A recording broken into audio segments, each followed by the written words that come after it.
দিনটা ছিল শনিবার। সন্ধেবেলায় আমরা বেরিয়ে পড়েছি, যাচ্ছি অর্ঘ্যশ্রীদের বাড়ি। মাঝ রাস্তা থেকে তুলে নিয়েছি অর্ঘ্য আর অর্ঘ্যর মেয়েকে। ওই যে দেখতে পাচ্ছ, উনি ভীষণ বিজি, মানে অর্ঘ্যশ্রী। তো বহুদিন পর বাইপাসের রাস্তা ধরে যাচ্ছি লেক গার্ডেন্স।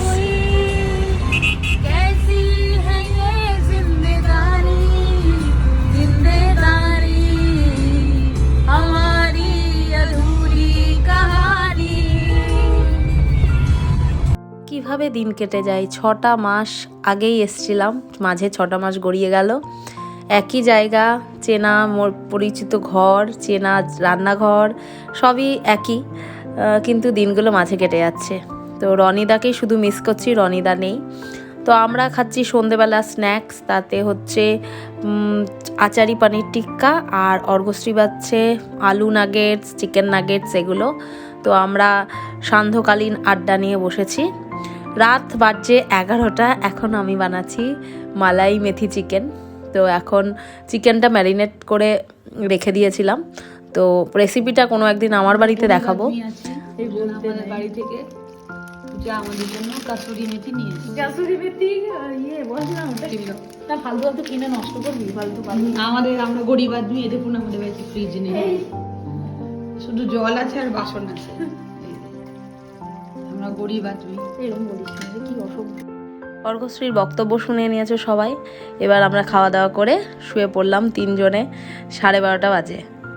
Good morning. আজ হলো সানডে।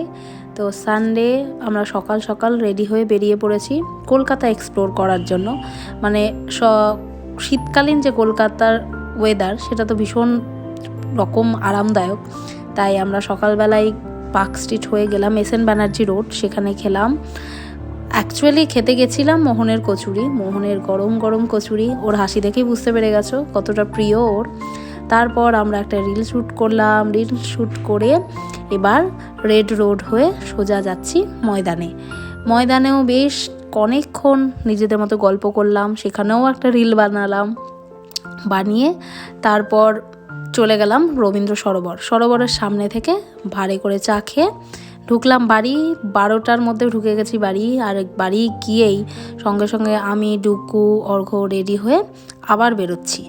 যাচ্ছি একটু চায়না টাউন, অনেক দিন যাওয়া হয়নি, আর অর্ঘ্যশ্রীরও ইচ্ছা তাই। তো কাকিমার মেয়ের বাড়িতে নামিয়ে আমরা যাচ্ছি এখন চায়না টাউন। ভেবেছি বিগ বসেই যাব। যেমন ভাবা তেমন কাজ, চলে এসেছি বিগ বসে এসেই মেনু কার্ড নিয়ে বসে পড়েছি আমি। খুব সামান্য কিছুই অর্ডার করেছি, বিশাল কিছু অর্ডার করিনি। প্রথমে অর্ডার করেছিলাম ভেজ অন্টন স্যুপ, যেটা ভীষণ ভালো, ভীষণ টেস্টি ছিল। আর তার সঙ্গে mixed fried rice, garlic chicken, আর ডুগ্গু বলেছে যে নুডলস খাবে, তাই অনির্বাণ আর ডুগ্গুর জন্য নুডলস। এই ছিল লাঞ্চের। তো আমরা লাঞ্চ সারলাম, অনেক গল্প করলাম। এবার তো বিদায়ের পালা। আবারও এবারের মতো বিদায় জানালাম, আর অপেক্ষায় রইলাম ওর আসার।